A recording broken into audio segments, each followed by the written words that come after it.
Hello and welcome to the show.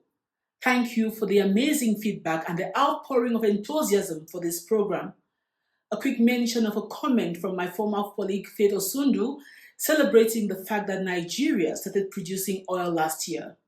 We would like to hear more of such comments on the gains that Africa is making towards a peaceful, united and prosperous people. And of course, we also want to know what things of neocolonialism and exploitation in your corner. Please leave a comment in the comment section. A massive thank you to all who've already subscribed. If you're yet to do so, please leave a comment, share, like, and of course, subscribe to this channel. On this second edition of the program, we would like to get up to speed with 2025. It's been a month and a few days since the year started, and the geopolitical landscape of Africa has moved into many directions.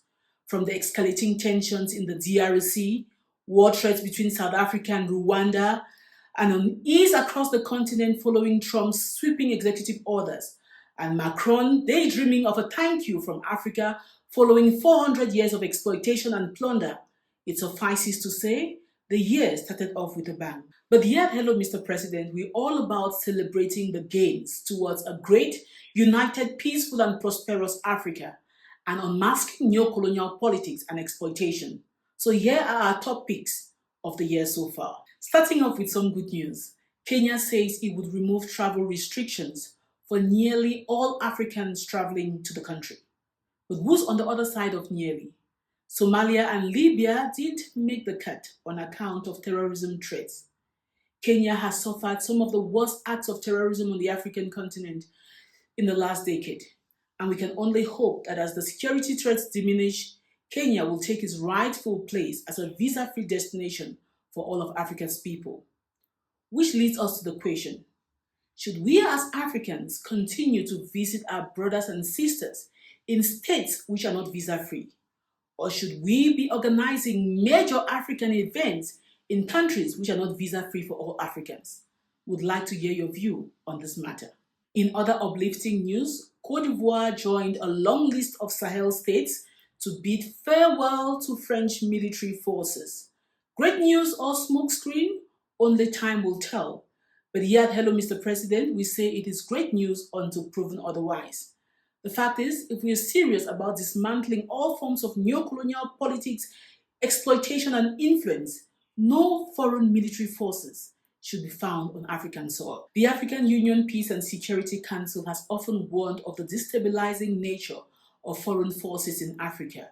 Yet 13 countries of the world have a foreign military base in Africa, with Djibouti topping the charts, hosting 7 of these countries. Last year, the UK handed over the Jacos Islands to Mauritius, yet renewed its lease of the Diego Garcia military base by another 99 years. A look at the map of the countries with a foreign military presence in Africa is nothing short of disheartening. Every lightweight, middleweight, heavyweight country has found a way to convince Africans that they need a military presence in our backyard. But listen up. The Institute for Security Studies confirms that from their outposts across Africa, foreign militaries focus primarily on protecting their interests, securing friendly regimes, projecting their influence amid rising competition among global powers. Côte d'Ivoire, Senegal, Mali, Burkina Faso, Niger, Chad have all ended their defense agreements with France. We hope any progressive African state would reflect on the true nature and relevance of foreign military bases in their country. As of now, the Sahel states have opened the way.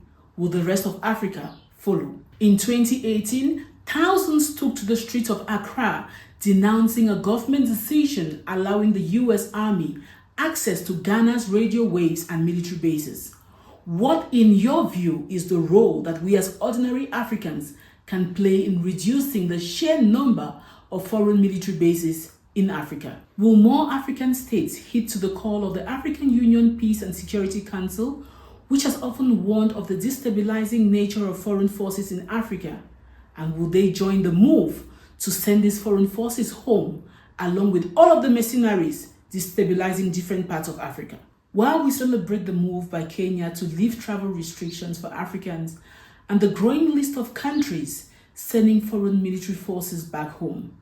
January also served a fair share of stories that allow us to interrogate and expose neocolonial politics and exploitation. As we unpack these stories, we would like to hear from you. Which stories inspired you the most in the year so far? And which stories left you feeling deflated about the possibility of Africa's future? Do not forget to hit on that subscribe button, like, share our videos, and most of all, leave your comment in the comment section. So earlier this year, space junk weighing half a ton fell unexpectedly in a remote village in Kenya. A large metallic object crashed into Kenya's Mukuku village on Tuesday. Officials believe it is space junk from a rocket launch vehicle. The item weighs over 1,000 pounds and measures about 8 feet in diameter. The Kenya Space Agency, or KSA, assessed the debris in the crash site in Makueni County. Here's KSA officer Major Aloys Weir. It is a part of a space object, which is in form of a ring, a metallic ring, possibly from a rocket separation stage. Officers retrieved fragments from the site for further analysis and to investigate the origin of the fallen object.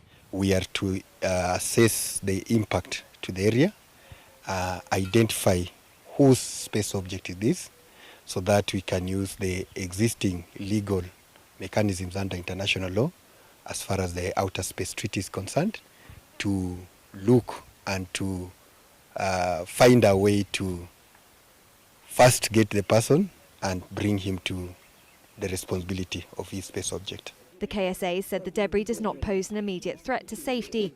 There were no casualties and no significant damage was reported. There's growing concern around increased global space activities and the rise of man-made objects in the Earth's orbit. That's led experts and governments to highlight the potential risks associated with space junk, including incidents like this one when debris falls back to Earth. So far, no one has taken responsibility for this particular piece of space junk, space material. The question is this another way Africa will begin to suffer from problems it did not create?